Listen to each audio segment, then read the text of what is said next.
पिताजी के टुकड़े घर लाई तो मैं नाराज थी इस देश से, मैं नाराज थी। मेरे दिल में ये भावना थी, मैंने अपने पिता को भेजा, तुम्हारा काम था सुरक्षित रखना।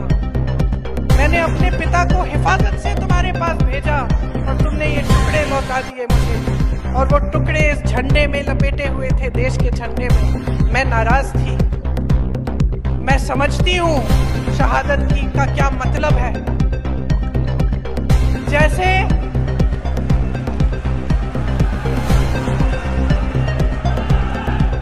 आज मैं 52 साल की हूँ, आज मैं 52 साल की हूँ। पहली बार मैंने ये चीज सार्वजनिक ऐसे मंच पे कही है, लेकिन वो जो नाराजगी थी मेरी, आस्ते आस्ते मैं समझी कि उस तरह की जो नाराजगी होती है वो सिर्फ उससे होती है जिससे प्रेम करते हैं। मेरे देश के लिए मेरे दिल में कितना प्रेम है, मैं कैसे समझाऊं।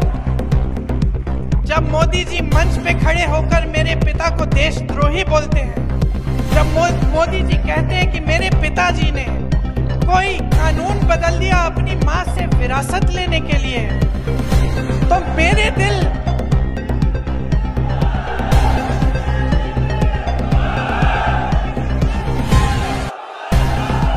तो मोदी जी इस बात को समझ नहीं पाएंगे कि मेरे पिताजी को विरासत में धन दौलत नहीं मिली, मेरे पिताजी को विरासत में शहादत की भावना मिली। आप समझ सकते हैं, आप समझ सकते हैं। इस देश के किसान हो, इस देश की मिट्टी आपने सींची है अपने पसीने से, अपने इतने बेटे भेजे हैं सरहद पे।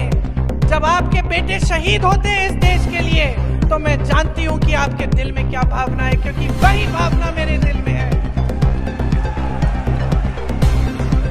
जो पुलवामा के शहीद हैं, जब वो हुआ, पुलवामा का हुआ, उनमें से कुछ परिवार यूपी के थे। उस समय मैं यूपी में थी, मैं गई उनके घर, और ज्यादातर परिवारों में पता है क्या बताया उन्होंने मुझे? जो बच्चे बचे थे उन्होंने कहा दीदी हमको भी सेना में भर्ती होना है।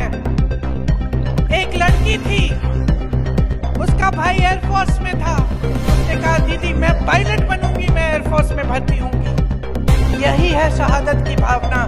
ये भावना मोदी जी नहीं समझते। जो मोदी जी इंदिरा गांधी जैसी एक शहीद के बारे में उल्टी सीधी बातें करते हैं, जो मोदी जी इस भावना को देख के सिर्फ परिवारवाद देखते हैं, लेकिन देशभक्ति नहीं देखते, देश की सेवा नहीं देखते, वो इस भावना को नहीं समझते। मैं आपको ये कहने आई हूँ, मैं आपको ये कहने आई हूँ कि हमें देशद्रोही कहें, हमें घर से निकाल दें।